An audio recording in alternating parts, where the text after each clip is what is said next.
you're business minded, you go to school, you've got a business degree, presumably you go get a job, right? Where did this interest for entrepreneurship come in? Yeah, that also was kind of incremental affirmation. I should get that printed on a t-shirt somewhere. But so when I first got out of school, I was an auditor for the Navy. And I did that for a few years. Then I went and got my MBA in finance, Howard University, HU, and I entered consulting, which is a great place to start your career, but it does not afford you the opportunity to have any kind of side hustle, side life. Um, Nothing. It's you work all the time. So I didn't have time to build out that entrepreneurial spirit, that journey that I wanted to go on. But I had friends who would reach out to me. And one example that stands out in particular, I was busy as usual, but I would volunteer to do taxes for people.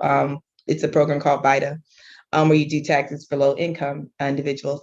And I would keep all these huge tax books and laws in the trunk of my car. So if someone ever had a question, I would just pull over on the side of the road and I'd be like, let me go to section such and such of the IRS codification. I can figure this out. And one of my friends reached out to me because he had filed his taxes and IRS sent him a letter back saying that he owed more money and he had someone professionally prepare his taxes and that person wasn't helping him, which is not right because if someone prepares your taxes, they're obligated to at least help with your response if you ever get a letter from the IRS. And so he reached out to me knowing that it's something I liked. And of course I was like, yeah, let me go in my trunk, give a book. So I went in my trunk, went online, found some things out, put together a letter, sent it back to him. Not only did the IRS agree with what I had written for him, they actually said they owed him more money and gave him a little extra. So that was when I realized this is something I could really do. But again, didn't have time to do it. So in 2020, when the world, slowed down due to COVID, I finally stopped doing so many things that distracted me.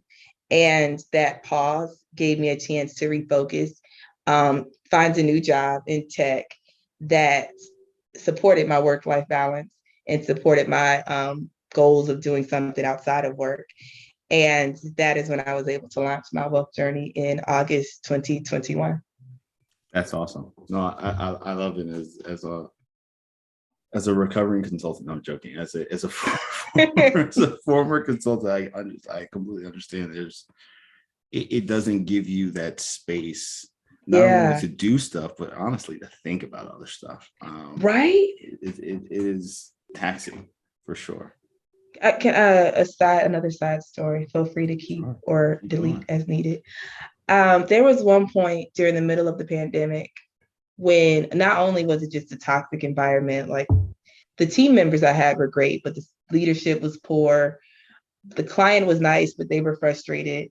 And I remember I got up, and it's pretty normal when you're in consulting to fall asleep and wake up with your phone in your hand, your work phone, not because you're like mindlessly scrolling on Instagram or something, but because you're like trying to get an email out and then you fall asleep and you wake up and like wipe the drool off your face and keep messaging and doing things. There were small signs along the way. I had chest pain occasionally. But one of the things that I remember is I sat down at my makeshift desk because this was before I had like a full office set up. And I looked up and I realized it had been 12 hours and I had not eaten. And again, I like food way too much to miss that many opportunities to eat. I had not had anything to drink, which I was like, well, my skin's about to look crazy. I got to be dehydrated by now. And I hadn't even gotten up to like just use the bathroom or anything. And I thought, this is a low, this is a low point we need to get away from. So I closed my laptop, still had work to do, but closed my laptop and figured at least for now, this gives me the motivation to go somewhere else.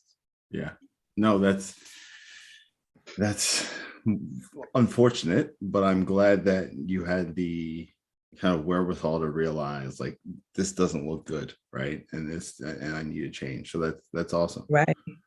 So let's talk about I just want to kind of think through this a little bit. So you go from an extreme kind of like work situation, right? You find a new job. Presumably, like you said, they support your work-life balance a little bit more. Um, how did you not just go to like, I'm just going to do my 9 to 5. I'm going to kick my feet up. I'm going to relax on the beach.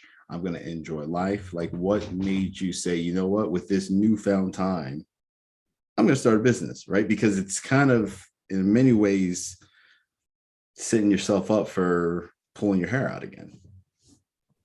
Ooh, that's a good question. I have not been asked that one before. And I'm so glad you asked it. Okay, I'm going to go back to young Yeah. Jare, and give you another child's example. And then I'm also going to tie it into how I was able to make that transition. So young me, I was involved in everything. I participated in all the sports, in all the after school activities, because my main goal was to get a scholarship. And it made no sense that I was in elementary school thinking about scholarships, but I was. So I was used to that busy schedule. I played golf, tennis, I ran track and field. I played basketball, but really I was just a bench warmer. We're not gonna lie about like what my role was. Um, I was school treasurer. I was on the yearbook team, the journalism team. I was in everything, Right. because I just figured one of these is going to give me a scholarship, and Yeah. from there I can go on.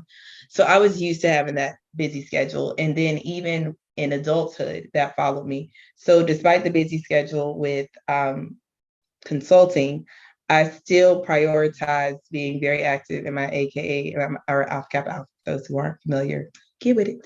So being very active in my grad chapter. So I was an officer, and I was a treasurer, more specifically, of our nonprofit arm. And then I was active in my church. I teach Bible study lessons to teenage girls, and I was the friend who would show up to anybody's baby shower, housewarming, whatever else. Like, I was Yeah. used to having a very jam-packed schedule, which is why I think 2020, as hard as it was a lesson I needed to not learn in sitting Yeah. still and not packing my schedule. Like, those first few Saturdays were hard. A Saturday without at least 4 events, that was hard for me. I just sat there thinking, because I have outfits laid out. So there's no gifts to give, no events to attend. I just don't know. So when I got used to not having that, not needing a cleaning woman or cleaning lady to take care of things in my house because I'm ripping and running so much, I don't have time to clean. When I got used to being able to have the calm and the balance, and I appreciate it a lot more now, it helped me to know what that balance would look like when I was ready to start my journey, my entrepreneurial journey. So I took a few months. I mentioned that I started my business officially August 1st, 2021, but I started working at Meta. At the time, it was still Facebook, February 1st, 2021. So I took that gap from February to August to rest. And honestly, even before that, I left consulting in December 2020, and I took the entire month of January and did nothing. The world was still shut down because it was a pandemic, but it felt great to have an entire month. I read books. I took multiple naps that I was long overdue. I fasted. I rested as much as I could and connected with people that I admittedly told them, I have not spoken to you in years outside of just a text, but you are important to me. So what you Yeah. been doing for the past few months? And then that carried over in February when I started working. I just gradually brought in more and more. I actually have become a little too good at it now because now I'm like, I should post some stuff or I should do some more things. And I'm like, no, a nap, a good meal and a nap seem to be the preference. So I'm going to listen to my body and eat this food and take this nap and watch a random show on Netflix or Hulu. And then when I am well rested, I will get back up and do what I need to do. No, I dig that because for me, I can 100% relate when I was in consulting as well, and I was traveling Monday through Friday.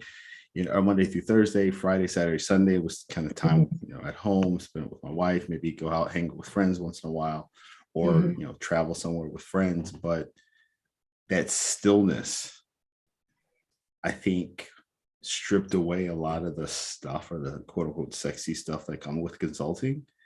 And then I'm like, Yeah. oh, I'm sitting at home working 12 to 14 hours every day. And then I have no outlet to do anything else.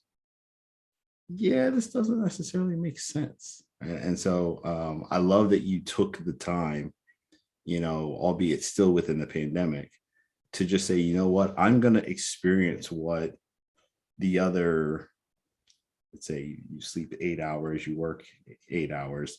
Let's just say the other 8 hours of the day is like, right? And let me just do that for a month. Let me do that with my new job. Like, I love that you took that time, and now it's a treasure that you still hold on to when you start thinking about saying yes to other things. I think that's pretty awesome. Yes, yes. Shout out to Shonda Rhimes, The Year of Yes. Her book, I Had the Year of No. Where year where I said, no, I'm not doing it. You can't make me. In that, I didn't have to sacrifice as much as I thought I would. I still get to teach Bible study classes. I still am an officer in my AKA chapter. I still hang out with my friends. Actually, I'm traveling way more than I ever thought I would. 2 out of 4 weekends in the month, I'm somewhere different from my home. And I Awesome. love it. Like next weekend, I'm not supposed to, I am. I'm going to be in Puerto Rico. And then one of my friends messaged me and said, hey, you want to go to Grenada? And I was like, I kind of do. But then we decided to change it and we're going to Costa Rica, I think, instead. I don't know. It's just it's just the fact that this is what I can do. But that also could be an entirely separate discussion on like how I'm embracing who I am and what I like to do. And what people love to call it is the single season, even though I feel like that puts emphasis on the wrong part of my life. But the fact that it's just like I can do what I want and come and go as I please, and recognize that work isn't everything, but nurture whatever relationships, whatever hobbies feed me. Yeah, I think you define your own hot girl summer. There's nothing wrong with Hey, look, listen, look, that. listen.